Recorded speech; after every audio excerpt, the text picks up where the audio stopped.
Buenas tardes, gracias por acudir hoy aquí a la madraza. Presentamos hoy una actividad de la Cátedra de Arquitectura y Urbanismo compartida con la Cátedra de Patrimonio para efectuar la presentación de este número de los cuadernos técnicos de patrimonio, el número 19 en concreto. Estos cuadernos técnicos de patrimonio surgieron en 2016 por el entonces Vicerrectorado de Extensión Universitaria SECAS y siempre han tenido la coordinación general de María Luisa Bellido, que está aquí presente, a la que felicitamos, por supuesto, por esta continuidad tan difícil en una serie editorial como la que nos ocupa. Realmente surgió como un lugar común de encuentro, un ámbito donde se pudiese reflexionar en torno a la conservación, a la restauración, a la gestión, a la puesta en valor del patrimonio, considerando siempre ese valioso legado que tiene la universidad, tanto mueble como inmueble, que tenemos la obligación de legar en mejor estado a las generaciones venideras. Para la presentación de este cuaderno técnico de patrimonio, tenemos, a mi izquierda van a intervenir José Manuel Rodríguez Domingo, que es profesor titular del Departamento de Historia del Arte y coordinador del Máster Universitario en Tutela del Patrimonio Histórico-Artístico, El Legado de Al-Ándalus. Es académico correspondiente de la Real Academia de Nobles Artes de Antequera, experto en técnicas de conservación del patrimonio histórico y realizó su tesis doctoral sobre la arquitectura neoárabe en España, desarrollando una línea de investigación principal sobre el orientalismo islámico en el arte occidental, del que ha dirigido varios proyectos de investigación y más temas y publicado varios artículos y monografías. En relación al Colegio Máximo de Cartuja, que es el edificio, el bien de interés cultural al que se dedica este número, participa en el volumen, presentando la historia de la construcción del edificio. Y a propósito de esto, está haciendo ahora un estudio sobre el arquitecto autor Francisco Rabanal, del que ahora no sabemos si nos desvelará después algo de su investigación. Intervendrá finalmente, cerrando las intervenciones, Alberto Rodríguez Archilla, es licenciado y doctor en odontología por la Universidad de Granada, premio extraordinario de doctorado. Es profesor titular de medicina bucal, decano de la Facultad de Odontología entre 2008 y 2016, director del Departamento de Estomatología entre 2016 y 2022 y director del Museo Dental desde 2008, participando en el programa Tesis de Canal Sur presentando el museo. Para hacer la presentación general de este cuaderno tengo a mi derecha a Elena Sánchez López, que es profesora titular del Departamento de Prehistoria y Arqueología de la Universidad de Granada. Desde 2017 ha estado vinculada a la investigación sobre el campus de Cartuja, ha sido directora entre el 17 y el 22 del Proyecto General de Investigación Campus de Cartuja, dedicado al estudio diacrónico del paisaje y a la ocupación del campus de Cartuja desde la prehistoria hasta la actualidad, y directora entre 2017 y 2022 de las excavaciones de otros de los bienes de interés cultural de todos los BIC de la universidad, el Alfar Romano de Cartuja. Participó en la creación del Museo Abierto del Campus de Cartuja, tema sobre el que trata su contribución al volumen que hoy se presenta sobre el Colegio Máximo de los Cuadernos Técnicos de Patrimonio de la UGR. Elena tiene la extraña virtud de, de convertir cualquier campaña arqueológica en una aventura. Y siempre, por muy exigente que sean, muy adversas las condiciones climatológicas, siempre llega una propuesta optimista que tiene que ver con lo cotidiano, con lo sencillo y con esa extraña manera positiva que tiene siempre de ver las cosas. Tengo el lujo de compartir con ella el área de patrimonio, porque es directora del Secretariado de Bienes Culturales y coordinadora editorial de este número junto con María Luisa Bellido. Enhorabuena por el número y muchas gracias. Los dejo. Muchísimas gracias. Pues muchísimas gracias, Ricardo, y muchísimas gracias a todos los presentes. Quería agradecer a los coordinadores de las cátedras de Arquitectura y Urbanismo y de Patrimonio por organizar este acto en el que presentamos el cuaderno. Y quería también agradecer a los decanos de las dos facultades que tienen su sede en este edificio, en el Colegio Máximo. Uno está aquí presente hoy, otro ha mandado en representación a una vicedecana. Les agradezco a ambos su presencia aquí esta tarde. Yo voy a hacer una pequeña presentación general del volumen de la estructura y de los objetivos que tenía. Y quería empezar por esta pequeña presentación para mostrar cómo es el último de una larga serie, último, pero que tiene continuación, pero para demostrar que ese objetivo de presentar el patrimonio de la universidad, hacer un diálogo entre restauración, gestión, difusión y puesta en valor, tiene una larga trayectoria y hoy lo que presentamos es un ejemplo más de este objetivo que se está llevando a cabo y que se está cumpliendo. El que presentamos hoy es el número 19, es un número monográfico sobre el Colegio Máximo de Cartuja, un edificio que en esta maravillosa imagen que podrán encontrar dentro del volumen, es uno de los edificios que tenemos en el campus universitario de Cartuja, uno de los 3 BIC que existe hoy en día en la colina, junto con el Alfar, que también pertenece a la universidad, y también junto con el monasterio de Cartuja, que se encuentra en la parte baja de esa colina. Por lo tanto, es una colina con una larga historia y que merece un paseo. Les invito a recorrer este espacio. El volumen se compone de 8 trabajos, 8 estudios que abordan el Colegio Máximo desde muy diferentes puntos de vista. Para ello hemos contado con 11 autores diferentes que colaboran en su redacción. El primero de los capítulos es el que firma José Manuel Rodríguez Domingo, aquí presente en la mesa conmigo hoy, al que agradezco su participación en el volumen y su presencia hoy, que, como decía Ricardo, lo que hace es una presentación de la historia del edificio desde que surge la idea de su construcción hasta la actualidad. No me voy a detener mucho en explicar su contribución porque ha accedido a hacernos un resumen aquí a todos, por lo tanto le dejo a él que después nos presente la historia de este emblemático edificio del campus de Cartuja. El segundo trabajo es el que firma Ricardo Hernández Soriano, que ha presentado este acto, y se titula La arquitectura del Colegio Máximo de Cartuja, y en él lo que se desgrana es el edificio desde el punto de vista arquitectónico, el proyecto en sí, la estructura, las características técnicas de la construcción, todo el proceso constructivo desde la perspectiva de la arquitectura. El tercero de los trabajos nos permite ya entrar de lleno en el edificio y empezar a analizar algunos de sus espacios más emblemáticos. Uno de ellos, el primero que se presenta, es el Museo Dental Profesor Guirao Pérez, que es un trabajo firmado por Alberto Rodríguez Archilla, también presente aquí en esta mesa y se lo agradezco, que también nos explicará más en detalle este espacio, pero por hacer una breve descripción sería una clínica o un intento de ambientar una clínica de una escuela de odontología de finales del siglo XIX, principios del siglo XX, y que es una de las joyas que alberga el edificio hoy en día. Siguiendo con otro de los espacios emblemáticos del Colegio Máximo se encuentra la biblioteca, que es presentada en el volumen por su responsable, Consuelo Martín Vega, en la que no solo nos presenta la historia de este espacio, puesto que ya en el momento de la concepción se diseñó para albergar una biblioteca y nos narra la historia de esa primera biblioteca, sus características y sus vicisitudes a lo largo de los años, sino que también nos explica cómo funciona hoy en día la biblioteca y qué características tiene ya como biblioteca universitaria.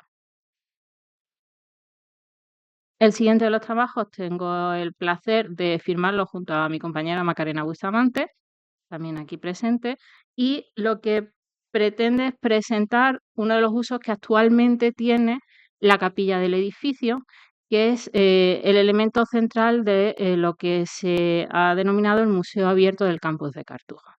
El Museo Abierto del Campus de Cartuja tiene como objetivo fomentar el conocimiento y la visita del amplio patrimonio que tiene el campus de Cartuja en la actualidad.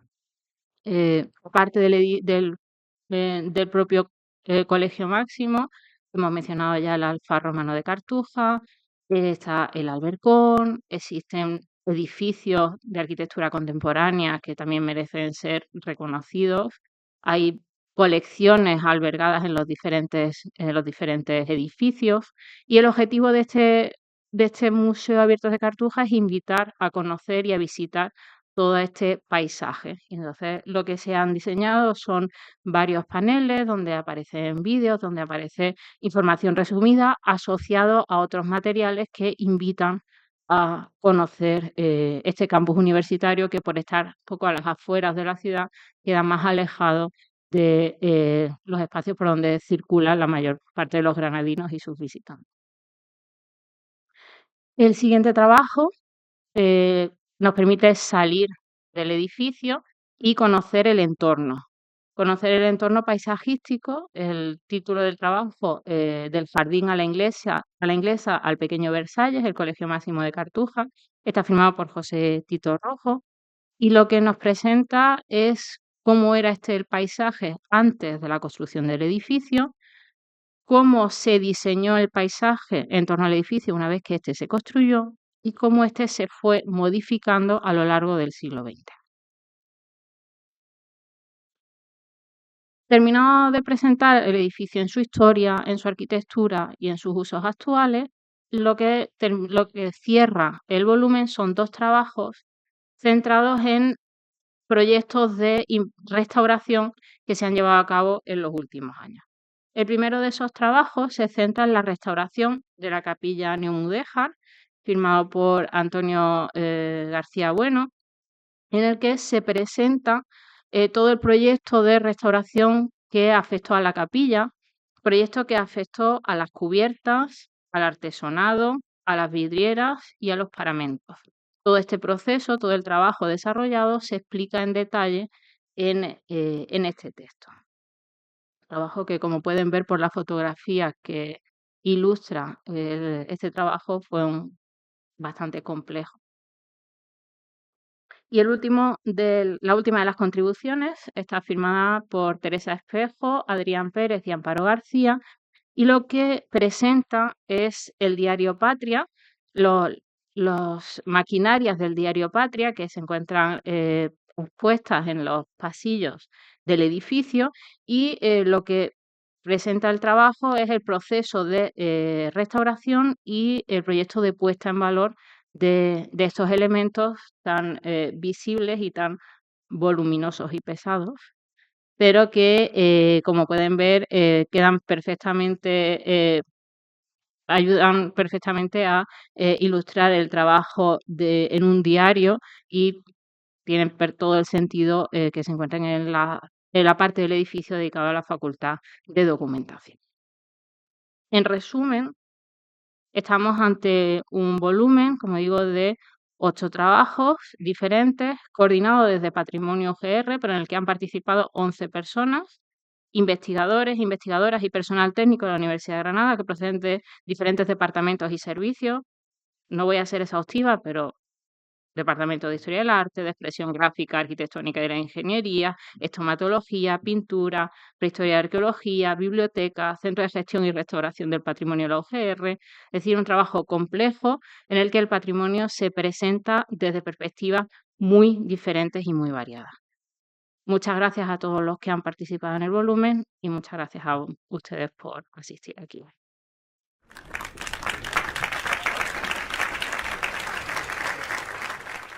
Bien, buenas tardes. Y bueno, pues tengo que comenzar, lógicamente, agradeciendo tanto a María Luisa Bellido como a Elena Sánchez la invitación a poder participar dentro de este volumen, que, como acaba de comentar su coordinadora, pues es un volumen que recoge una gran cantidad de aportaciones absolutamente esenciales para un edificio que, bueno, pues quizás se pasa desapercibido en cuanto a lo que da de sí y a lo que ha dado de sí a lo largo de la historia.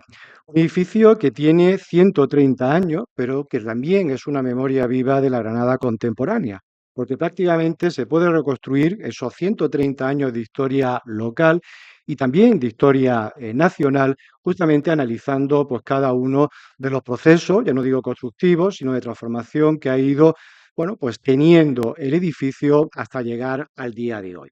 Actualmente, con obras como esta, pues lógicamente hay que agradecer doblemente el esfuerzo que desde la universidad y concretamente pues desde María Luisa Bellido como persona encargada para realizar este tipo de trabajos que realmente son mucho más que un mero cuaderno técnico, que es mucho más que realmente pues un libro, sino que bueno, realmente de divulgación, porque realmente contiene una gran cantidad de aporte científico, documental, de archivo, crítico en cada uno de los 19 volúmenes que ha editado hasta el momento.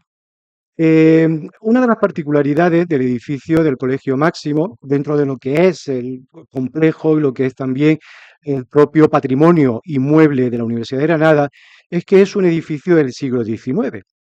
Si no me equivoco, me corrija María Luisa, el otro edificio del siglo XIX que posee la universidad, pues que se conserve, es el Palacio de los Condes de Luque, el Palacio de las Columnas en Puentezuela.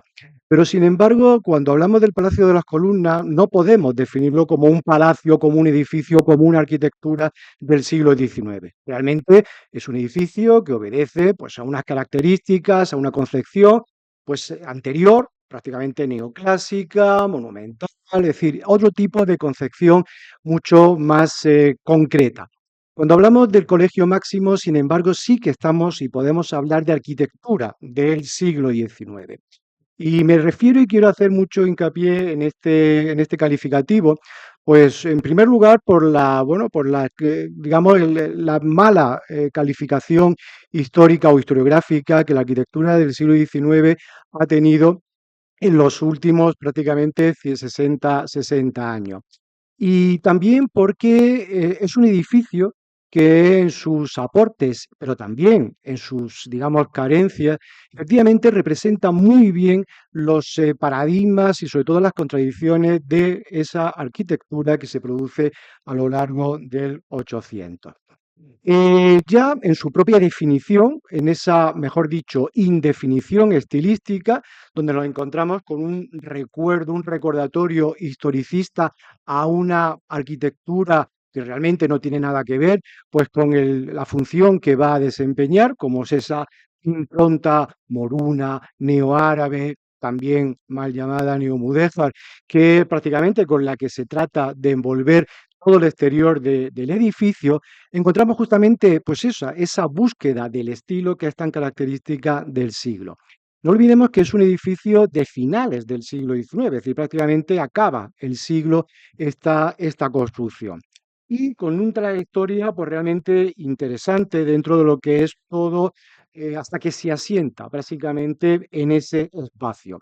Bueno, no les voy a desgranar pues, todo el contenido del cuaderno porque lo podrán leer de forma más detenida, pero es un proceso tremendamente interesante en cuanto a cómo una orden, en este caso la Compañía de Jesús, que había estado pues, durante más de 2 siglos presentes en la ciudad, además digamos, imbricado en el centro de la ciudad, en el entorno del Colegio de San Pablo, que también con el paso del tiempo pues pasa a ser propiedad de la universidad, lo que hoy es la Facultad de Derecho, son expulsados y es durante el siglo, durante la restauración de Alfonso XII, cuando de nuevo, pues digamos, se autoriza a la Compañía de Jesús a volverse a instalar en España. Ellos empiezan a ir, bueno, pues realmente instalando noviciados, colegios, y coinciden varias circunstancias muy interesantes en la Granada de ese momento. Por un lado, la necesidad, podríamos decir, de la Compañía de Jesús de radicarse en Granada. Ellos tenían 3 noviciados, uno noviciado en el norte, en Deusto, otro noviciado en el centro, en Chamartín, y otro noviciado en el sureste, concretamente en Murcia, en San Jerónimo de la Ñora. Sin embargo, este último noviciado, del que era pues superior un granadino, concretamente, que va a ser realmente fundamental para que los jesuitas se trasladen de Murcia a Granada, que es Juan de la Cruz Granero, pues va a considerar que, bueno, pues Granada le ofrecía una serie de condiciones mucho más ventajosas en cuanto a instalación, en cuanto a lugar, que el establecimiento anticuado, generalmente ya con muy poco futuro, que tenía el antiguo monasterio de San Jerónimo de la Ñora. Por tanto, hay una necesidad de la Compañía de Jesús de venir a Granada. Pero es que, por otra parte, nos encontramos con que la burguesía local, y con burguesía local, pues no me refiero justamente a la de la Gran Vía, que es la que normalmente siempre mencionamos, sino a una generación anterior de burgueses, que son realmente los que pues, pueden llamarse ya bajo ese epíteto, que han amasado una grande fortuna, muchos de ellos gracias también a la compraventa de bienes de la desamortización, los que van a querer introducir aquí a la Compañía de Jesús para que lidere la educación de sus hijos, teniendo en cuenta que había solamente pues, un instituto de enseñanza secundaria y había una necesidad de fomentar pues, la instalación de establecimientos de enseñanza media de carácter privado y, digamos, con alguien que fuera avalado por la Compañía de Jesús. Esos van a ser los primeros intentos por parte de una sociedad de alumnos, por atraerse a los jesuitas en un lugar. Lo que les buscaban, ellos van a ofrecer, van a hacer una sociedad, van a hacer una aportación, incluso le van a ofrecer la posibilidad de un solar. Un solar que va a estar justamente pues, en el entorno del monasterio de la Cartuja, concretamente en esta zona. Ahí los jesuitas van a ir pues tratando de negociar con los propietarios de, bueno, pues de lo que era el Carmen de San Rafael, la Huerta de San Rafael, la adquisición. Y finalmente, pues por razones de diferente tipo, por precio, por avaricia de los propietarios, porque finalmente los jesuitas no ven clara la operación, no ven claro cuál va a ser el beneficio, los padres, la sociedad de padres tampoco lo tiene claro, finalmente esa asociación se suspende. Pero, sin embargo, los jesuitas se han fijado en que el entorno sí que le ofrece otras posibilidades. Quizás no hay en ese enclave, sino un poco más arriba, justamente en lo que es la zona, lo que llamaban la zona del Cercado Alto de Cartuja. Y ahí es donde van a, digamos, pues dirigir toda su atención y todo, bueno, pues realmente todos sus medios de persuasión, que eran muchos, no solamente económicos, sino también pues por influencias sociales, y finalmente van a adquirir los terrenos de toda esa zona, de todo el Cercado Alto, a los marqueses de Alquibla. Eso es una operación que finalmente se termina en el año 1891, que se puede considerar prácticamente, bueno, pues como el momento inicial de realización de todo el conjunto. Nada más terminar la firma de las escrituras de compra y de adquisición de toda la finca, empieza ya el encargo del proyecto. El encargo del proyecto de construcción, que realmente va pues, a ser encomendado a alguien conocido de la Compañía de Jesús, que ahora les comentaré también brevemente, que es el arquitecto Francisco Rabanal. Y una vez que termina, digamos, lo que es el sondeo del lugar, las posibilidades que ofrece, las operaciones que hay que hacer, los replanteos que hay que hacer sobre el proyecto inicial, porque realmente se encuentran con cuestiones que no conocían y que va a dificultar la realización inicial de ese proyecto, finalmente se pone la primera piedra, además por parte del arzobispo de Granada, Bienvenido Monzón, el 25 de noviembre de 1891, es decir, unos meses después de haberse firmado las escrituras. Pues bien, 3 años y medio después, el edificio es inaugurado. Como un edificio de estas dimensiones, con bueno, pues todo lo que supone en desmonte de, bueno, pues de parte de la ladera, en el acarreo de materiales, se puede hacer en tan poco tiempo. Pues gracias también a la eficacia de la Compañía de Jesús a la hora de organizarlo todo, absolutamente todo. Les puedo decir que el proyecto, todo el conjunto, está tasado en ese periodo en 900.000 pesetas. 900.000 pesetas, ya saben, pues no llega ni a 6.000 euros de hoy, ¿no?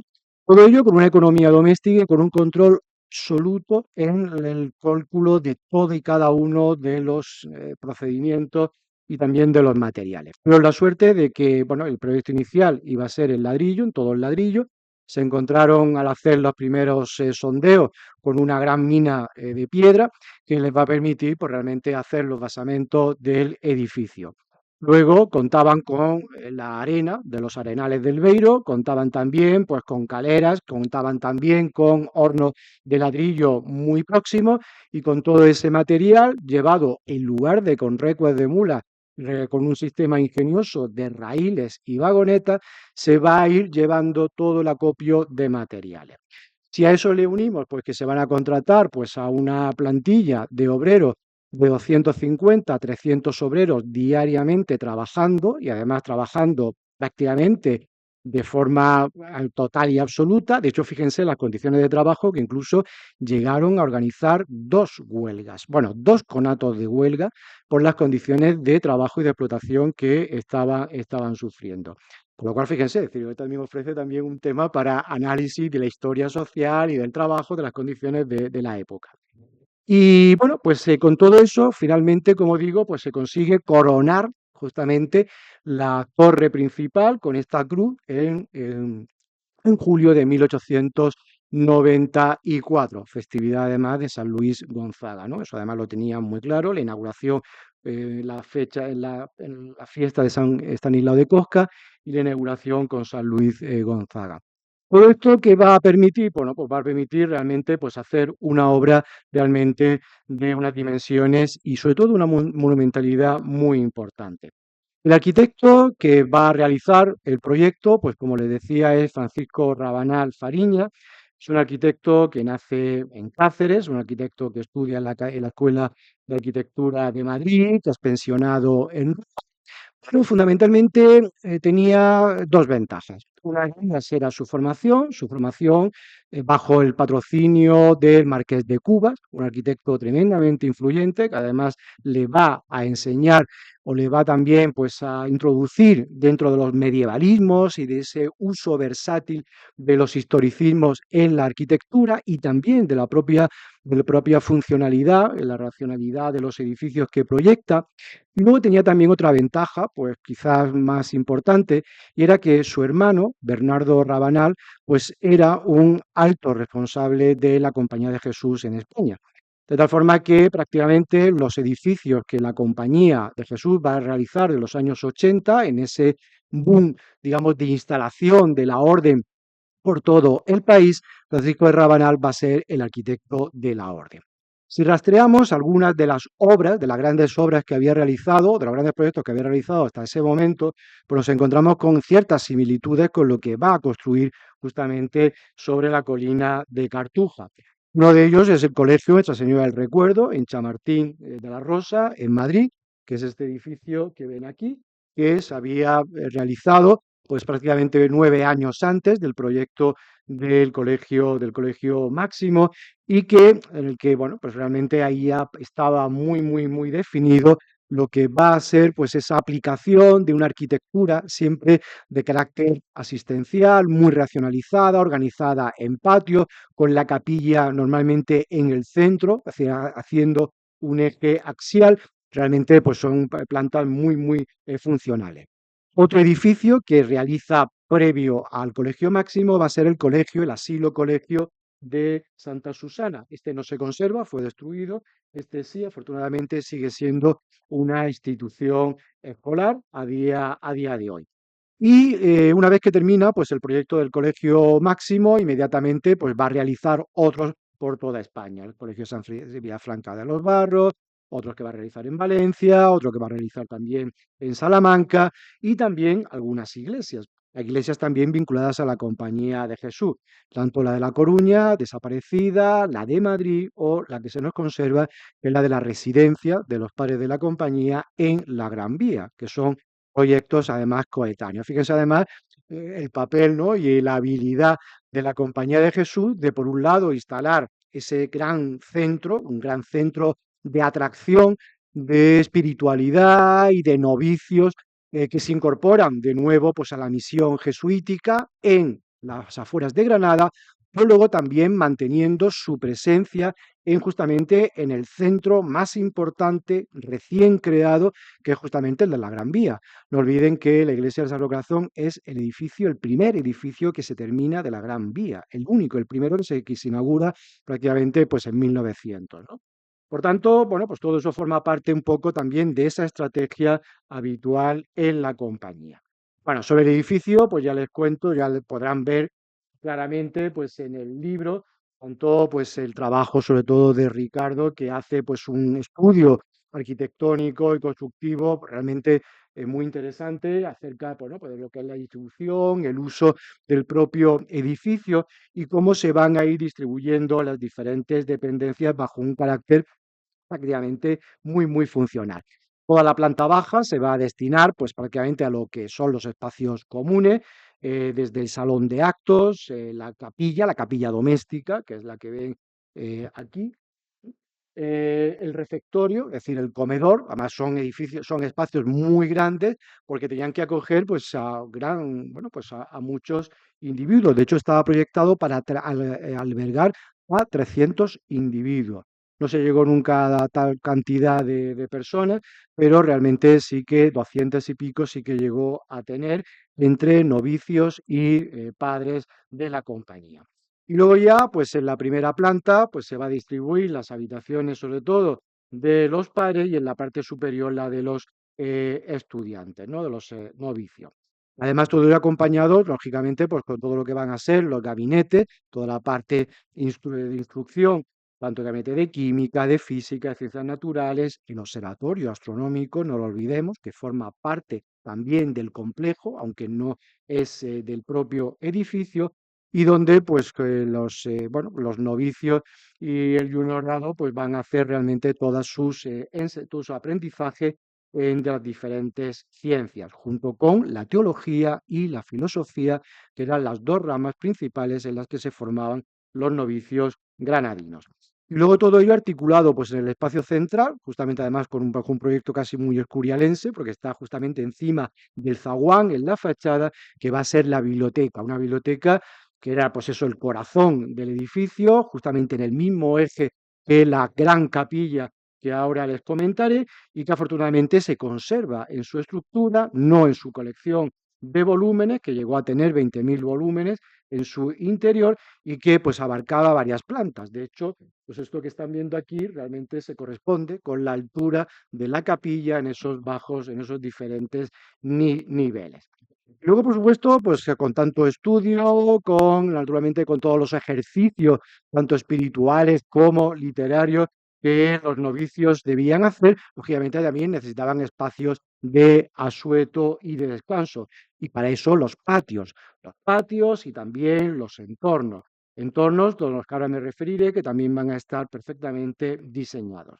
La capilla es el último espacio que se termina un año después de inaugurado el edificio, fundamentalmente por, digamos, la primorosidad de las decoraciones respecto al resto del edificio. Es decir, aquí sí que se va pues, a cuidar más lo que van a ser pues, tanto los paramentos, tanto bueno, pues, todas las decoraciones, el mobiliario, etcétera, y eso va a provocar pues, que se retrase su inauguración hasta el verano de 1895. Y gracias también a las aportaciones de benefactores que van prácticamente a sufragar la construcción y la decoración de todo este conjunto.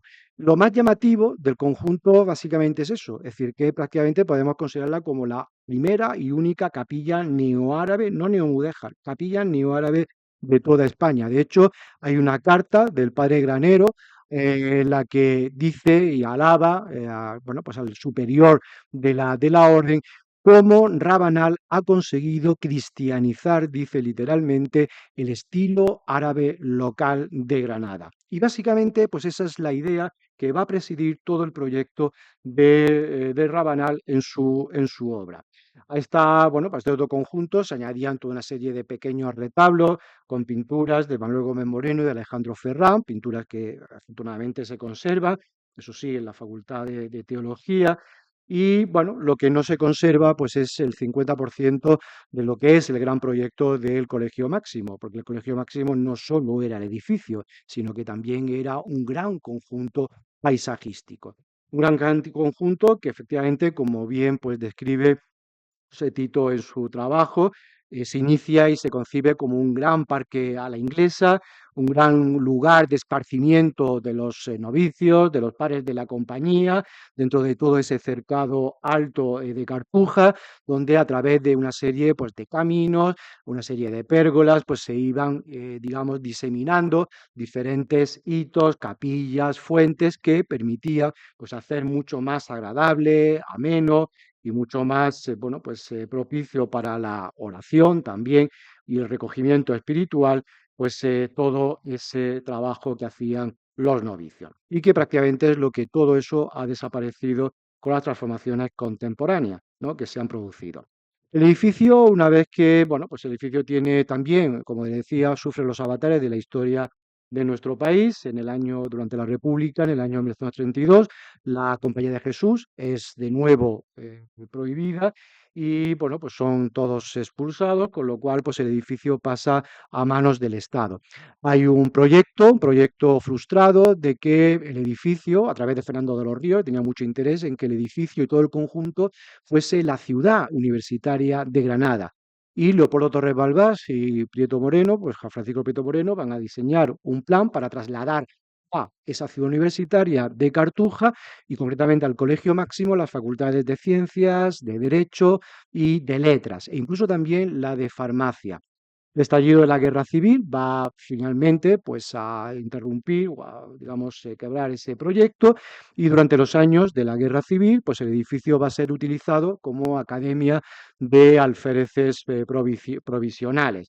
Va a ser además, bueno, pues va a ser un edificio que va a acoger incluso creo que a más de 1000 alféreces durante ese periodo y luego, una vez que termina pues, el conflicto bélico, el edificio, de nuevo con la restauración de la Compañía de Jesús, es devuelto a la orden. Lo va pues, a mantener prácticamente hasta comienzos de los años 70.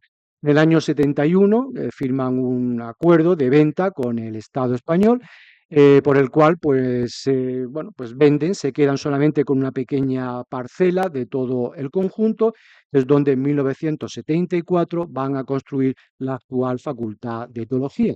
Y el Estado pues finalmente cede todo el conjunto a la Universidad de Granada para instalar allí el campus de Cartuja.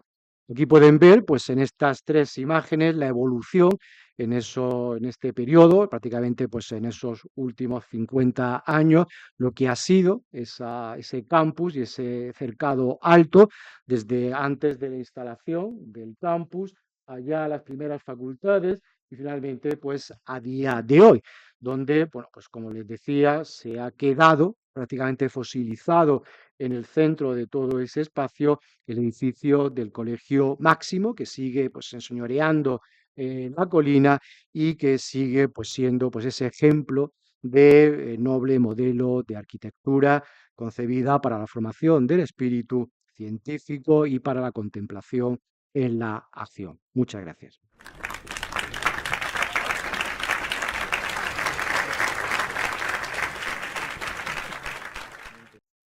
Buenas tardes.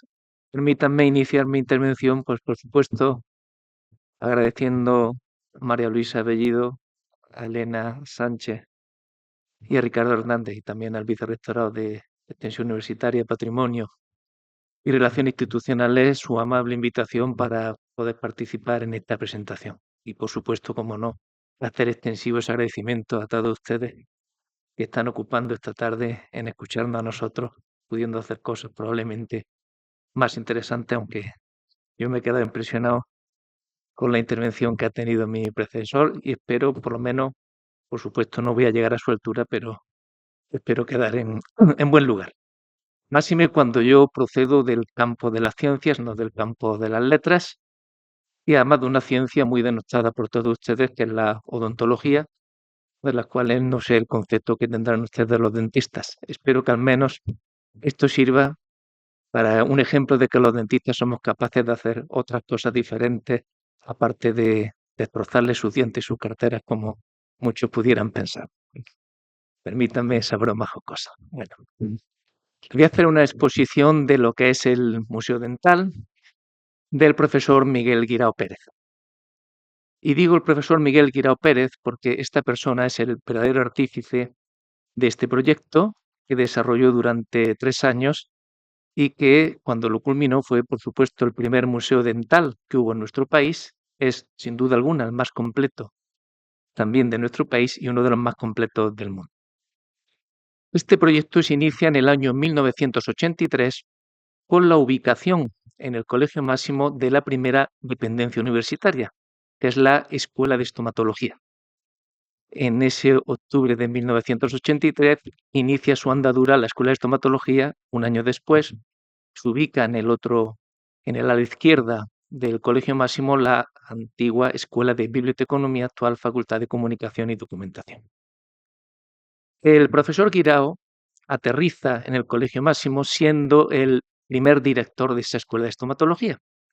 Y aquí también tenemos otro hecho curioso.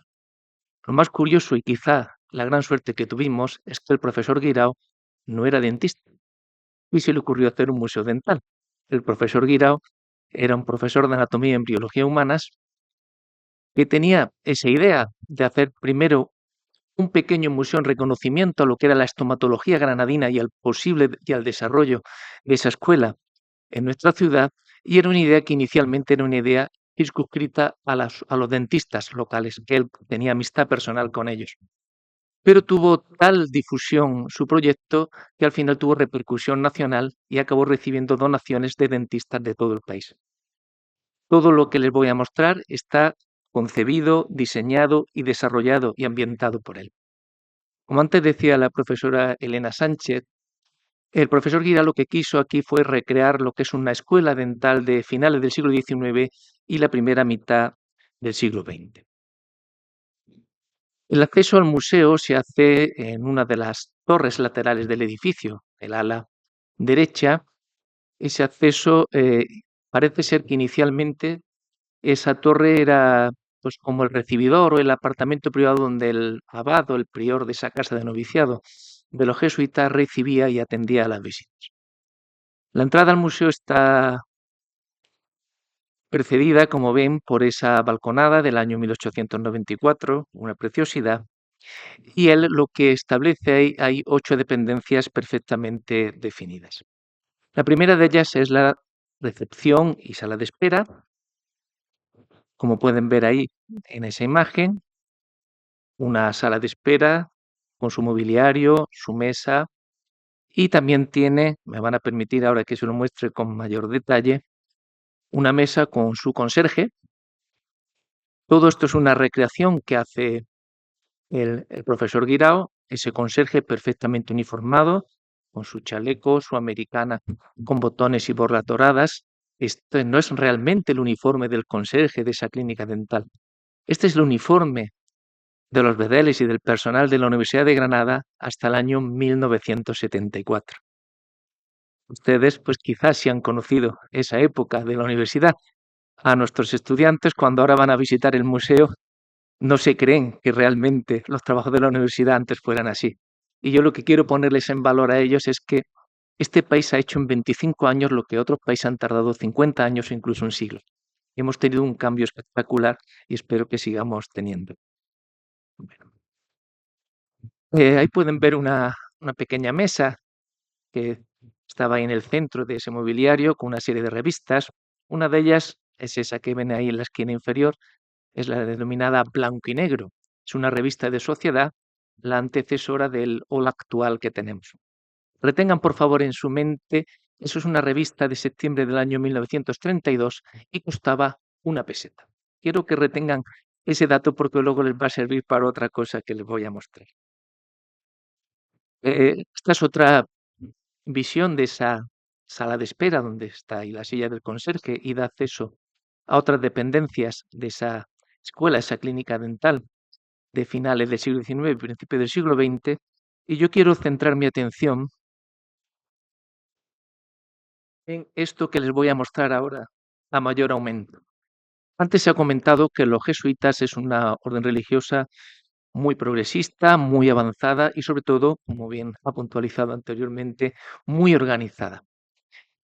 Nosotros ahora, por ejemplo, cuando vienen alguien a visitarnos y no estamos en nuestros despachos, a lo mejor tenemos la puerta cerrada y se nos ocurre muy educadamente pegar una etiqueta adhesiva, un post-it, indicando pues, lo que estamos haciendo o dónde nos encontramos. Pero es que eso ya existía por los jesuitas. Me van a permitir que les muestre el sistema que tenían los jesuitas puestos en todas las puertas de sus celdas, de sus dormitorios. Y por favor, quiero que se fijen en ese cartelito, ven que está marcado vuelvo pronto. Pero, por ejemplo, podía estar ocupado, podía estar en la enfermería, podía estar de viaje, podía estar en clases o podía estar en la biblioteca general. ¿Qué es más moderno? ¿Nuestro sistema de POSIT o esto? Creo que hasta medioambientalmente mucho más sostenible, menos gasto de papel y más cosas. Pero bueno, lo dejamos ahí. Este museo también cuenta con un cuarto de baño de forma elegante denominado el excusado, no de toilette, como decían los. ¿Cómo se decía de forma elegante ir al cuarto de baño? Toilette, pero si estamos en principios del siglo XX, la gran mayoría de la población era analfabeta, ¿no? Y creo que fuera capaz de hablar francés. Bueno, vamos a pasar al excusado si ustedes me lo permiten. Yo les hago a los estudiantes y también a las personas que hacemos las visitas guiadas, les hago la broma de, fíjense por favor en este cuarto de baño e indíquenme si esto es un cuarto de baño para mujeres, para hombres o unisex. La gran mayoría, muy prudentemente, unisex, unisex. No, no, rotundamente esto es un cuarto de baño para señoras, señoritas. Miren, una que se sienta ahí haciendo sus necesidades, otra amiga que se sienta ahí y otra que se sienta aquí. 3 chicas entran al cuarto de baño, no pasa absolutamente nada. 3 chicos entran al cuarto de baño, yo no digo que pase nada, pero no todo el mundo piensa lo mismo. Bueno, permítanme la broma con el máximo de los respetos, pero esto tiene su truco. Quiero que por favor se fijen aquí, en esta silla, porque aquí tienen, esta silla esconde un bidé. Si los hombres, perdonen la expresión, no tienen higiene, van a tener higiene íntima.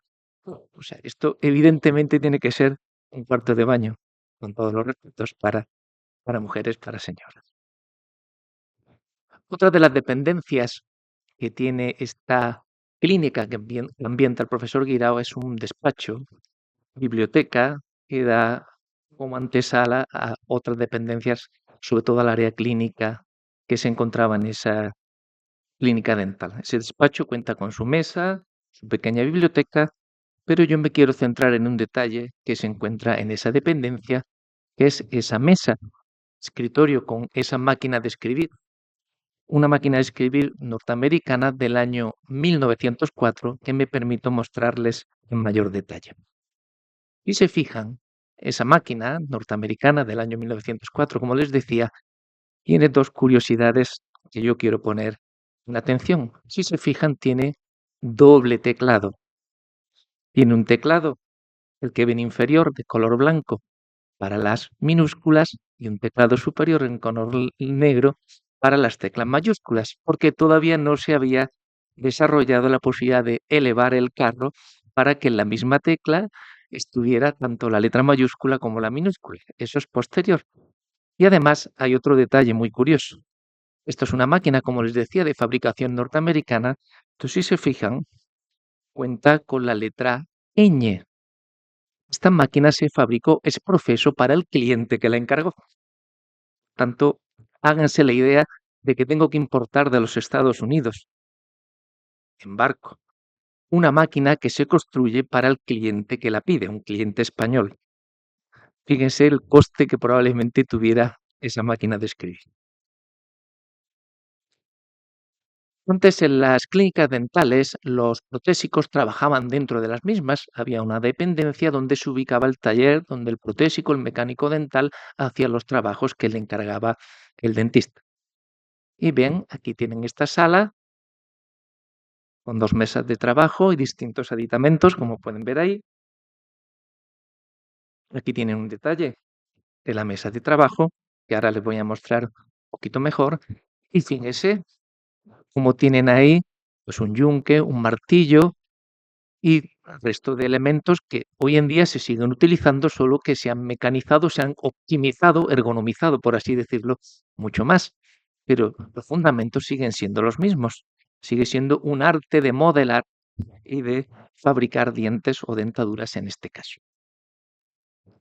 Esta imagen que les muestro es para mostrarles lo que es. Esto es una pulidora de acción manual con un pedal, igual que la máquina de coser, y a su izquierda o a su lado tienen ese mismo aditamento, pero ya eléctrico. Tenía un rheostato que permitía aumentar o disminuir la resistencia, aumentar o disminuir la velocidad de giro. Pero el fundamento es lo mismo. Uno es manual, accionado por un pedal, y el otro es eléctrico. Pero ya está todo inventado. Vamos a pasar ya a la sala de clínicas, donde el profesor Guirao consigue ubicar 4 sillones dentales de distinta antigüedad. Ahora me centraré en algunos de ellos. Aquí al fondo pueden ver un aparato. Alguno puede sospechar, si ha estado en el dentista y han hecho una radiografía, eso es un aparato de rayos X del año 1930. Ese aparato es idéntico al que utilizamos actualmente. Ahí le ven que tiene como un cucurucho negro, se llamaba un aparato de cono corto. Los que utilizamos actualmente, en vez de tener ese cucurucho, llevan un cilindro. Se llaman aparatos de cono largo, porque permiten hacer mejor la proyección de las de rayos. Pero el fundamento tecnológico es el mismo y existe hace más de 90 años. Este primer sillón que les expongo ahí, de color negro, es un sillón que cuenta con su motor, pueden ver aquí su compresor, cuenta con su pedal para accionar, cuenta aquí en la parte superior con ese aparato tan terrible, ese taladrito, ese instrumental rotatorio, ese taladrito con el cual nos hacen los agujeritos para hacernos las obturaciones, para hacernos los empastes. Cuenta también con un sistema de jeringas para echar tanto aire como agua y también tiene un sistema de aspiración. Todos los elementos que tiene un sillón actual hoy en día. Pero este sillón es del año 1924. Tiene 101 años. Por tanto, hace un siglo ya existían sillones dentales con todos los aditamentos que estamos utilizando actualmente. Este otro que ven aquí es un sillón del año 1935, un año antes de nuestra guerra civil. Si se fijan, es un sillón tremendamente completo y tremendamente avanzado. Fíjense, ¿qué sillón cuando ustedes van a una consulta tiene aire acondicionado como tiene ese? No sé si lo están viendo ahí, ese ventilador. Este sillón realmente se adelanta 50 años en lo que es la odontología, en un aspecto quizá muy específico nuestro. Este sillón en su columna central tiene aquí un instrumental rotatorio de giro, pero es que además tiene una unidad auxiliar con otros 2 mangueras de instrumental rotatorio. Eso no apareció hasta 50 años después, cuando aparecieron sillones dentales con 2 mangueras para tener 2 instrumentales rotatorios. Es un avance enorme. Lo curioso, no se los voy a mostrar, pero sí se los voy a decir, es que ese cuadro es la factura de compra original de ese sillón. Ese sillón que se compró, como les he dicho, en el año 1935, les diré que no se compró al contado, a pesar de que un dentista en esa época pues es como el tuerto en el país de los ciegos. Pero bueno, ese sillón no se compró al contado, se compró a letras. Costó la módica o no tan módica cantidad de 8.480 pesetas, unos 50 euros. Permítanme que le haga una comparación con lo que les decía antes de la revista. Una revista valía una peseta, un sillón dental 8.000 veces más. Hoy en día, una revista valía, aunque hayan subido, 2 euros. Si usted multiplica por 8.000, le salen 16.000 euros, que es lo que vale un sillón de gama media como es. Entonces, en términos relativos, los precios no han cambiado. Sí, se han cambiado. Con ese dinero, en alguna zona de nuestro país, te comprabas una casa de campo, te comprabas un cortijo. Era un precio prohibitivo real. Y de hecho, no se compra al contado y en la parte final de esa factura hay una frase que dice: avalará esta operación tu madre, doña Encarnación Requena Juan. O sea, que si hace casi 100 años los bancos no entendían de lo que tú fueras y esto quién lo avala y quién lo paga, pues como le decimos a nuestros estudiantes, no os preocupéis, vuestros padres hace 90 años ya estaban ayudando a sus hijos para poder ser dentistas, pues ahora tendrán que seguir haciéndolo. Bueno, otra de las salas que configuró el profesor Guirao es la denominada sala general. Esa sala está presidida por una vitrina central donde hay distintos tratamientos odontológicos, ahora se lo mostraré un poquito más detalladamente, y diverso instrumental. Aparte hay otras cosas curiosas que me van a permitir se las comento. Ven, en esa vitrina pues pueden ver, por ejemplo, en esta parte inferior, ver unas estructuras doradas, son bases de prótesis que son de oro. El oro antes se utilizaba muchísimo en odontología, no solo para hacer coronas, como pueda tener algunas fundas, sino también se hacían para hacer estructuras de prótesis. Ahora ya evidentemente se hacen de otros materiales, seminobles, semipreciosos, como cromo cobalto, cromo níquel, y ya no se utiliza el oro, primero porque es muy costoso, es, entre comillas, poco estético y requiere un entrenamiento muy bueno para poder manejarlo, pero es un material ideal en odontología. Me van a permitir que haga aquí una colación. Esto es una orla del año 1911 de la sección de odontología, de la Escuela de Odontología de la Facultad de Medicina de Madrid. Busquen alguna mujer. No, perdone, no se molesten. No hay ninguna mujer. Vamos a avanzar un poquito en el siglo XX, al año 1951. Escuela de Estomatología de la Universidad Complutense de Madrid. ¿Busquen alguna mujer? Sí, una. Aquí la tienen, al lado de esa cabeza ilustre. Bueno, vamos a seguir avanzando y cuando ahora nuestros alumnos acaben en este año 2025, colocaremos una orla y yo les preguntaré, busquen algún hombre, no se molesten. No me tomen este comentario, ni muchísimo menos como un comentario discriminatorio, todo lo contrario, lo pongo como un valor añadido. Actualmente el 79% de nuestros estudiantes, afortunadamente, pues lo digo con mucho orgullo, son chicas, son mujeres, el 21% restante son hombres. Así que esta es la realidad que tenemos y por supuesto no quiero que infieran de ahí ningún comentario ni muchísimo de discriminación de género, todo lo contrario. Es un orgullo absoluto que tengamos mayoría de mujeres que de hombres, porque cada uno cuando puede competir en igualdad, pues, al final cada uno se coloca en su sitio y hasta ahí no pasa absolutamente nada, todo lo contrario. Este cuadro es un cuadro fechado el 9 de febrero del año 1945, porque ese es el día donde se celebra Santa Polonia, que es la patrona de los dentistas. Tanto el 9 de febrero, Santa Polonia, es el día donde los dentistas celebramos nuestro patrón. Dice la historia o la leyenda que fue martirizada arrancándole los dientes. Supongo que no sería así, o espero que no lo fuera, porque si no sería terrible, la verdad. Bueno. El elemento más antiguo que tenemos en nuestro museo es esta silla de dentista rural. Esta silla data del año 1860. Realmente lo antiguo no es la silla. Lo antiguo es ese cabezal que están viendo ustedes ahí. En 1860 no existían los dentistas. Existían los que se llamaban barberos dentistas, cirujanos sangradores o sacamuelas. Personas que iban por los pueblos haciendo extracciones. Imagínense cuando llegara un paciente y fueran a hacer una extracción. Morton, que es un dentista que fue el que desarrolló la anestesia, porque la anestesia se desarrolló inicialmente en la odontología, Morton desarrolló la anestesia en torno al año 1843. En 17 años, pues como ustedes pueden pensar, no llegó a España ni llegó a la odontología. Sospechen cómo intentaban hacer que ese trance de la extracción fuera menos, entre comillas, traumático o doloroso a los pacientes. Pues ya lo pueden sospechar. No como dicen nuestros estudiantes dándole guantazos, tampoco hay que ser así. Pero lo que hacían normalmente era emborracharlos. Y los emborrachaban con vino, los atiborraban de vino. Pero, bueno, supongamos que consiguen ese procedimiento y consiguen al final hacer la extracción y ahora tengo otro problema. Tengo una herida, tengo un alveolo, un hueco donde había una pieza dentaria que ahora está sangrando. No se habían inventado ni los rollitos de algodón, ni las gasas, ni nada de eso. Y tengo una hemorragia. ¿Cómo creen que intentaban cortar la hemorragia? Estamos en el siglo XIX, están muy atrasados. Pues no, no estaban tan atrasados. Utilizaban un agente hemostático natural. Un hemostático es un agente que es capaz de cortar, de cohibir una hemorragia.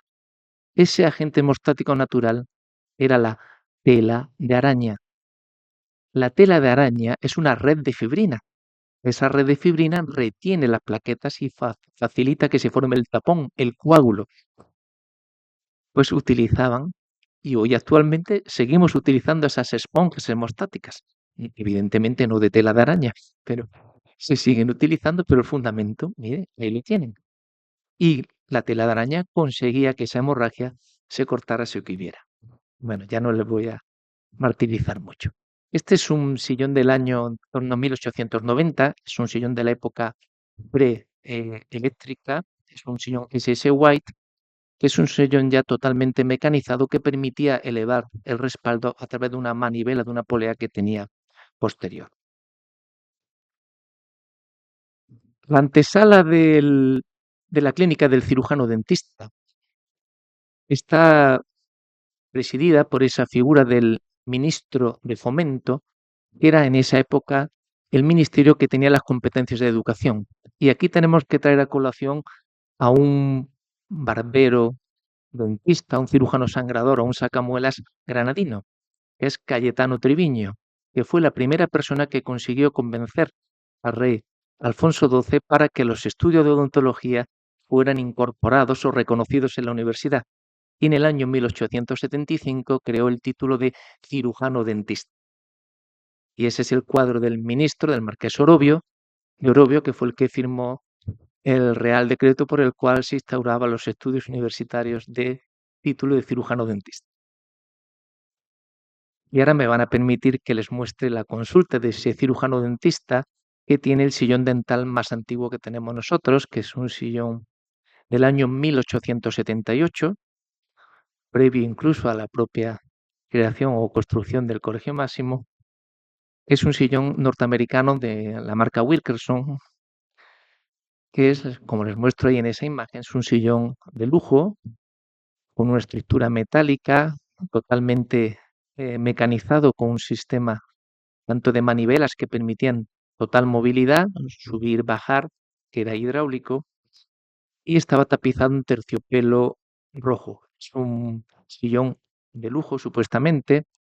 Detrás pueden ver ustedes a su derecha un enorme aparato que es otro aparato, de rayos X del año 1927. Yo creo que si ustedes hicieran no sé, una abstracción mental, a ustedes les recordaría, sobre todo a los caballeros, a los señores, un sillón de un dentista, de un barbero, cuando lleva a la barbería. Y cuando nosotros éramos pequeñitos, al menos yo hablo de mi experiencia, cuando era pequeño iban a cortarme el pelo, pues te podían sacar un poquito, yo soy pequeñito, imagínense más pequeñito, pues te ponía un cojincito, una tablita para que el niño se sentara. Que estamos en el siglo XIX y tienen otra solución. Y ahora vuelvo a decir, ¿cuál es más ingeniosa? La de poner el cojincito, la que le voy a mostrar a ustedes. Cuando venía un paciente infantil, un paciente pequeño, el dentista decía, espera un momento. Y hacía eso que ha hecho ahí. No sé si ven que el respaldo, que se convierte en una sillita, y vean, para que el niño no dé golpes en la banqueta, levantaba un apoyapiés para que reposaran los pies en esa banqueta. Posición infantil del sillón. Hemos terminado con el niño, vamos de nuevo al paciente adulto. Pues vuelvo a poner el sillón en su posición inicial.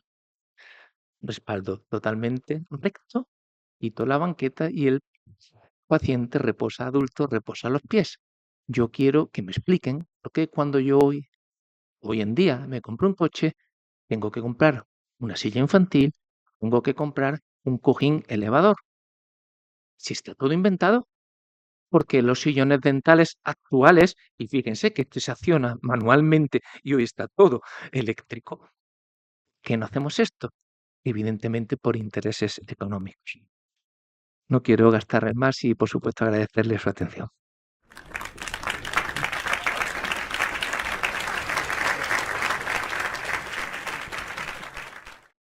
Bueno, muchas gracias, Alberto, por este itinerario tan pedagógico y tan divertido, y gracias también a José Manuel por esa línea del tiempo tan rigurosa, tan erudita y tan precisa, y por supuesto enhorabuena también, Elena, por la coordinación de este número. Bueno, como siempre hacemos, vamos a ceder el turno de palabra por si alguien quiere intervenir.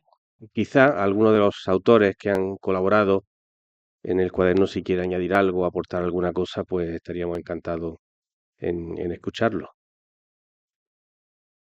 No miro a nadie. Y si no, alguien del público que quiera preguntar. Un segundito. Hola, a José Manuel. Preguntarle si el cementerio si sigue siendo de los jesuitas. Sí, sigue, ¿no? Y está, bueno, en activo, valga un poco. Sí, sí. Venga, gracias.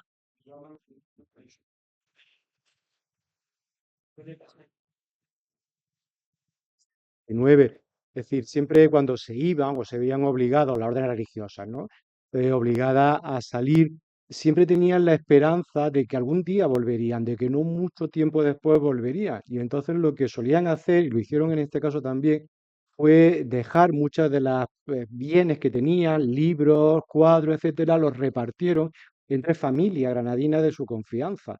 Y eso luego, pues cuando llegaron, de nuevo, bueno, cuando pasa el tiempo, pasan décadas, pueden pasar, solamente con recuperarlo, pues luego se vuelve a hacer. Y con esto pasó un poco lo mismo. Es decir, de hecho, cuando efectivamente decíamos que la Compañía de Jesús vende toda su finca, se la vende al Estado, sí que se reserva un espacio para hacer la Facultad de Teología, ¿no? Para construir el nuevo edificio de la Facultad de Teología con una residencia, etcétera. Y naturalmente, pues mantiene también, porque es una residencia también de padres, por tanto también mantiene el cementerio. Sí, sí. Antes comentaba con José Manuel, y es que realmente este edificio, aparte de la magnífica disertación, la enorme vinculación con la Compañía de Jesús, hay personajes ilustres que han participado en que este edificio esté hoy. Por ejemplo, él nos ha hablado de que el que consigue en esa década de los años 60, 70, que haya esa nueva idea, retomar la idea que había antes de la Guerra Civil, de ubicar dependencias universitarias en el Colegio Máximo, es el que en ese momento era rector de nuestra universidad, que es Federico Mayor Zaragoza. Federico Mayor Zaragoza, yo esto cuando se lo comento a los estudiantes en las visitas, les digo, engañar a los jesuitas es difícil, pero yo no sé cómo lo consiguió y consiguió un trueque. Efectivamente, el Estado se quedaba con ese edificio que estaba prácticamente abandonado, porque estaba muy en desuso, habían caído mucho las vocaciones y consigue pues darle la golosina, que es lo que él ha comentado, es decir, ¿qué les parece si nosotros nos quedamos con este edificio para intentar ubicar dependencia universitaria y a cambio el Estado promueve que ustedes tengan una nueva facultad de teología? Y así ocurrió. En el año 74 se inaugura la nueva facultad de teología. Pasa en el año 72, Federico Mayor Zaragoza se va de aquí de Granada, se va a Madrid y llega la enorme crisis del año 73. Y el edificio, pues realmente se queda de nuevo totalmente abandonado, siendo propiedad del Estado y luego cedido a la universidad. Tan es así que también llega otro personaje ilustre que seguro que a todos ustedes les suena, es don Javier Solana. Don Javier Solana, primer ministro de Cultura en el primer gobierno socialista de Felipe González, firma un Real Decreto creo que es el 18 y 19 de enero del año 1983, donde declara el Colegio Máximo Monumento del Patrimonio Nacional. Estamos nosotros desarrollando nuestra actividad en un monumento nacional. Eso es lo que ha salvado al edificio de que fuera derruido, porque realmente se plantearon en el año 82 derruirlo por el estado tan pésimo de conservación que tenía, y también ha traído otra serie de problemas, porque el edificio no tiene el grado de conservación que debiera. En un litigio que hay ahí entre el Ministerio de Cultura y la universidad, claro, el Ministerio dice que como nosotros estamos disfrutando, hacemos uso y disfrute del edificio, somos los encargados de su mantenimiento. Cualquier actuación, y ahí puede hablar el señor arquitecto que lo ha vivido, Pues el ministerio exige que cualquier actuación que hagamos en el edificio, y me parece muy bien, se haga reproduciendo fielmente la estructura original. Las ventanas que nosotros tenemos son de madera.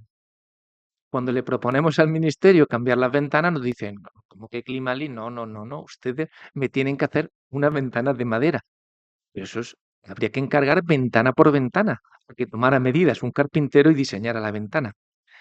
Cuando hubo un problema con las cerchas del tejado interior, esto ocurrió en el año 2007, lo que él ha comentado el refectorio del Colegio Máximo es actualmente nuestra clínica 1 de la Facultad de Odontología. Yo por eso digo que es la clínica más bonita del mundo, porque cuando el paciente se tumba y ve ese artesonado de ese refectorio, no creo que en ningún sitio encuentre algo así. Ese edificio interiormente tiene un sistema, yo no soy, por supuesto, soy un profano absoluto en el tema de arquitectura, tiene un sistema de cerchas con unas vigas centrales de madera que se rompieron y eso lo que hacía era sostener los muros laterales. Fueron cediendo los muros y ese artesonado fue bajando. En esa restauración, antes se lo comentaba a Antonio, el señor arquitecto, pues el ministerio obligó a que, aunque eso era oculto, respetar la estructura original de vigas de madera. No había ninguna empresa española que pudiera proporcionar las vigas de madera que se necesitaban. Y la universidad tuvo que gastarse, año 2007 creo, si no recuerdo mal, 600.000 euros, 100 millones de las antiguas pesetas, para fletar un barco que fue a San Diego, Estados Unidos, a traerse pino californiano, que son las vigas de madera que están puestas ahí. O sea, es un litigio y la verdad agradecemos los enormes esfuerzos que está haciendo la universidad para intentar mantener el edificio, pero el mantenimiento de ese edificio es costosísimo para lo que es el presupuesto de la universidad. A ver si el ministerio, pues no sé, es un poco consecuente y decir, si ustedes quieren, pues nos echan de ahí y ustedes se encargan de hacer con el edificio lo que quieran. Estamos en un monumento nacional. Y perdón por la interrupción. ¿Alguna intervención más?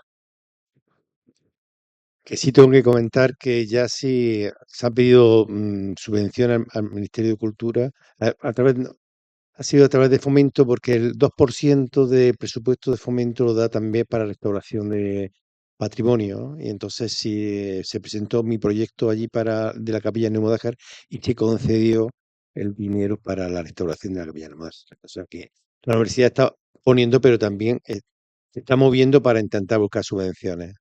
Y ahora también quedan muchas partes del edificio por restaurar, y ya lo he dicho yo por activa o por pasiva, que hace falta que la universidad actúe rápidamente. Y bueno, se está moviendo a ver si consiguen más subvenciones. No quiere decir eso. Ojalá.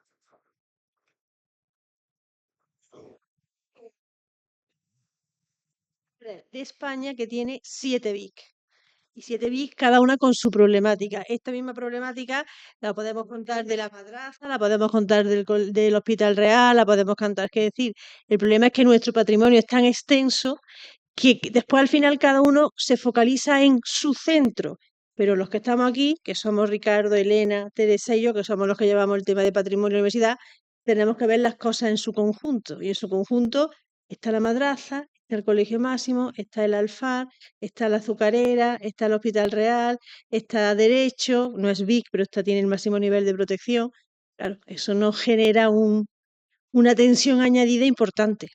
Pero también ese es nuestro valor, eso es lo que nos distingue. Si la crítica al ministerio, sin duda alguna, ¿eh? No, nadie vaya a pensar otra cosa. Vamos. ¿Qué sería de esos edificios si la Universidad de Granada no estuviese en ellos, ¿no?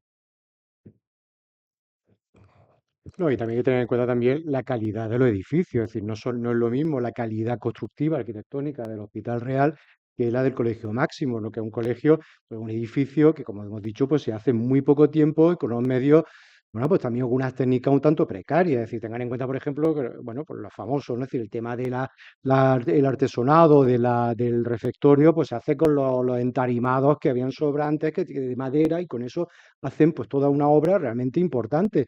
O el artesonado de la capilla neoárabe lo hacen también con las cajas de embalaje de los instrumentos científicos, es decir, que era un aprovechar las cosas, que no estamos hablando de pino californiano, ojalá si hubiese sido por lo menos pino de la Sagra de Huéscar, seguro que hubiese dado mejor resultado, ¿no?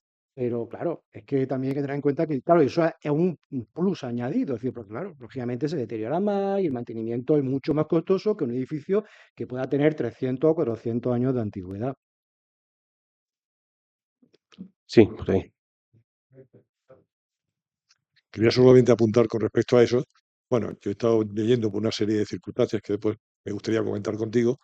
Yo soy profesor también de la Facultad de Odontología y he estado leyendo un poco sobre el Colegio Máximo y hay cosas curiosísimas. Por ejemplo, eso que acabas de apuntar, había uno de los novicios que había, era el padre Soriano, que era el que aprovechó, por lo visto, todas las cajas de embalaje que venían de todos los aparatos de física, pues el embalaje lo aprovechó él para hacer el artesonado del refectorio, creo que también de parte de la capilla, no estoy seguro, y también las baldas de la biblioteca. Biblioteca. Es decir, la biblioteca, y uno se fija en lo que son los estantes y tal, verás que eso no son tablas, no es una madera noble, ni son tablas. Entonces, esas tablas se aprovecharon para poder hacerlo todo lo que había. Y con respecto al tema de las ventanas y tal, también leí que, claro, precisamente por el presupuesto que estamos hablando, que manejaron los jesuitas, pues en principio utilizaron materiales que eran muy básicos. Y de hecho, cuando uno va ahora a la facultad, pues se da uno cuenta, por ejemplo, pues que cuando llega don Miguel Guirao, que también fue también en su cabeza, ve aquello, ve que es imposible el coger y empezar a restaurar las ventanas, puertas y etcétera que había allí, y se le ocurrió, y por eso llama mucho la atención, repintar todo lo que había para proteger lo que hay. Y le da el color amarillo, ¿no? Que es el color que distingue medicina, precisamente a todo lo que es la parte de hoy día Facultad de Odontología, en aquel entonces Escuela de Estomatología, de los cuales yo creo que soy el último ya que queda allí de los que empezaron. Entonces, por eso tengo precisamente ahora un trabajo que quiero coger y hacer, ¿no? Y también quería apuntaros, con respecto a lo del tema de la fundación del colegio, también tengo entendido, no lo sé, a ciencia cierta, pero por lo visto, cuando Mayor Zaragoza compra aquello, ¿no? Se piensa en coger y hacer un campus de letras. Y se piensa que en ese edificio se quería hacer precisamente la Facultad de Filosofía y Letras, pensando destruir todo lo que había dentro para hacer la facultad, y cuando se va a Mayor Zaragoza, Juan de Dios González, López González, que es el siguiente rector, es el que se preocupa precisamente de que ese edificio no se toque. Y entonces hacen, por lo visto, una nueva proyección para llevarse la Facultad de Filosofía y Letras a la derecha, y así no tocar el edificio. Pero, claro, el edificio queda abandonado, es lo que estamos diciendo. Es decir, nosotros ahora cuando nos hablan de coger y trasladar la facultad de odontología al campus y tal, hombre, pues evidentemente sería quizá más práctico. Pero nosotros estamos viviendo un privilegio, es que estamos en una facultad que es BIC, es un edificio BIC. Entonces eso es un privilegio. Y creo que hay que luchar por coger y que eso se mantenga. Porque si nos vamos nosotros, ¿qué se va a hacer en ese edificio? Hay que restaurarlo de todas formas. ¿Y ahora qué metemos ahí? ¿Qué utilidad le damos? ¿No? Quizá lo que haga falta que sea, y eso a lo mejor los arquitectos son los que tienen que darle vueltas, el ver cómo se puede remodelar para mantener el edificio siguiendo siendo facultad de odontología. Quizá haya que hacer una transformación, pero indudablemente creo que a nivel económico pues será mucho menos costoso que plantearnos hacer ahora una nueva torre de esas tan bonitas que hay que hacen hoy día en el campus de la Salud. No quiero hacer ninguna crítica, pero en fin, eso es lo único que yo veo. No, evidentemente la universidad, yo creo que es quien mejor puede hacer uso de un edificio que fue concebido como un centro docente, al fin y al cabo es un centro de docencia, por lo cual evidentemente está planificado así, entonces, bueno, esa es la finalidad. Fíjense que Rabanal en su proyecto, en la memoria del proyecto, él dice que lo que ha proyectado para el edificio es un edificio sólido, modesto y sano. Sólido, modesto y sano. Es decir, no está hablando de una cosa monumental, bonita, no, una cosa absolutamente, pues eso, que sea resistente, que sea algo, bueno, pues adecuado, humilde tal, y que sea sano, ¿no? Con el sentido un poco doble, espiritual también y al mismo tiempo también físico, ¿no? Y eso es lo que plantea, o sea, ese es el punto de partida y eso es el edificio que hoy tenemos y que debemos conservar. Bueno, ¿alguna intervención más? bien Almodóvar o bien de la Clínica 1, que he intervenido, cuando ves de cerca lo que son los artesanados, se ven las tablas y se ve la marca del libro incluso de la editorial y tal. Entonces, hace mucha gracia, porque aquí lo que se juega con el concepto de perfección, ¿no? O sea, va a una distancia que está a 10 metros, 15 metros de altura. Entonces, claro, el conjunto los principios de la percepción, la ley de la percepción, donde haces que todo el conjunto y no te fijes en el detalle, ¿no? Que hace que quede, como decir, resultó, ¿no? Y queda bien, ¿no? Pero la verdad es que es un gesto de imaginación por parte de los jesuitas de, con muy pocos medios, conseguir algo que puede quedar tan bonito como si fuese de verdad. Entonces, es cuando te das cuenta, porque yo sí lo he visto en directo cuando he cogido las tablas, ¿no? Cuando hemos restaurado toda esa parte. Era hermoso, es decir, claro, efectivamente. Y le queda muy bien. En ese aspecto es un valor por parte de los jesuitas. Sí.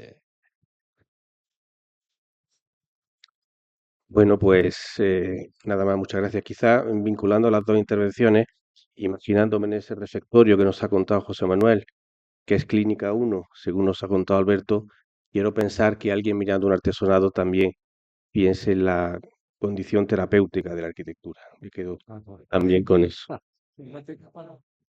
Muchas gracias por estar aquí.